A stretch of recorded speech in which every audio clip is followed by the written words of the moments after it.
جادوگروں نے اپنی اپنی رسیاں زمین پر پھینکی تو وہ سانپ بن گئیں۔ جب آپ نے اپنی لاٹھی یعنی عصا زمین پر پھینکی تو وہ اژدہا بن کر سارے سانپ نگلنے لگیں۔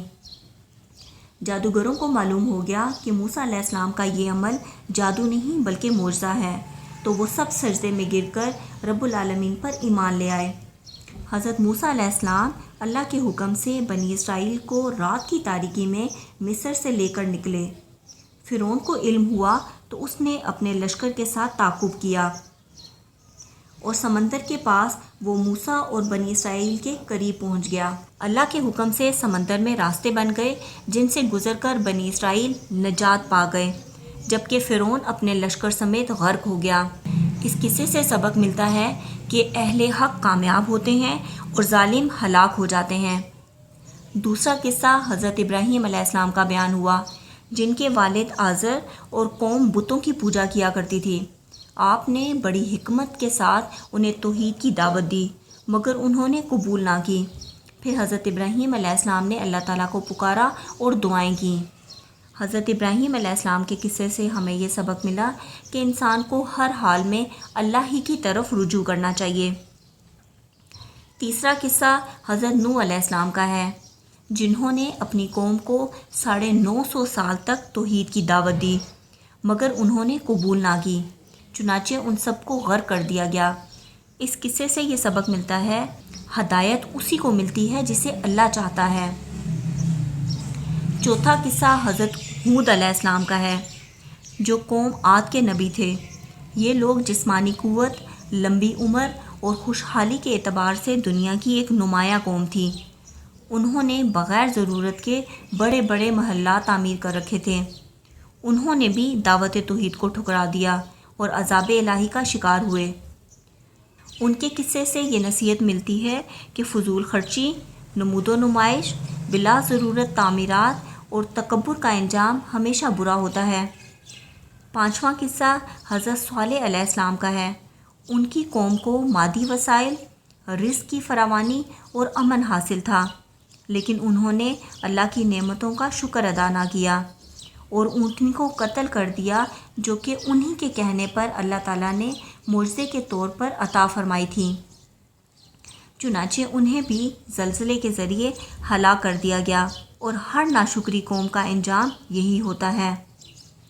چھٹا قصہ حضرت لوط علیہ السلام کا ہے کہ جن کی قوم بے حیائی اور بدکاری میں حد سے بڑھ گئی تھی، ان پر آسمانوں سے پتھروں کی بارش برسی اور ان کا نام و نشان مٹ گیا۔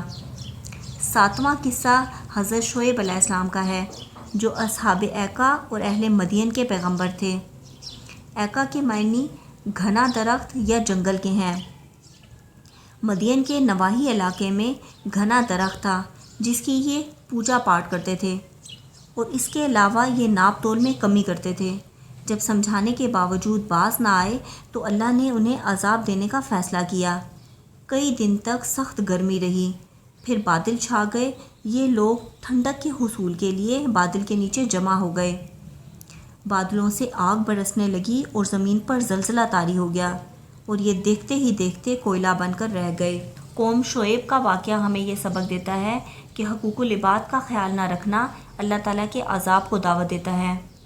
جس طرح اس سورت کی ابتدا قرآن عظیم کے ذکر سے ہوئی تھی، اسی طرح اس کا اختتام بھی قرآن کریم کے حوالے سے مشرکین کے باطل اعتراضات کی تردید سے ہوا۔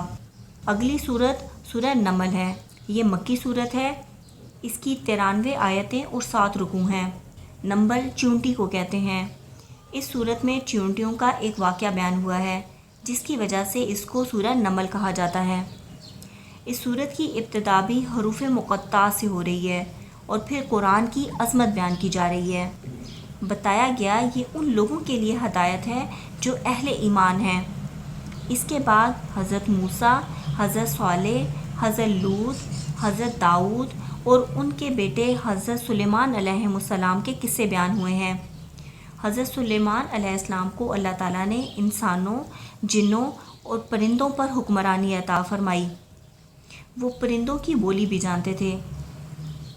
ایک دن حضرت سلیمان علیہ السلام کا گزر اپنے لشکر کے ساتھ چیونٹیوں کی وادی کے پاس سے ہوا، تو انہوں نے سنا کہ کہ ایک چونٹی دوسری چونٹی سے کہہ رہی تھی کہ جلدی سے اپنی بلوں میں داخل ہو جاؤ، یہ نہ ہو کہ سلیمان علیہ السلام کا لشکر تمہیں کچل دے۔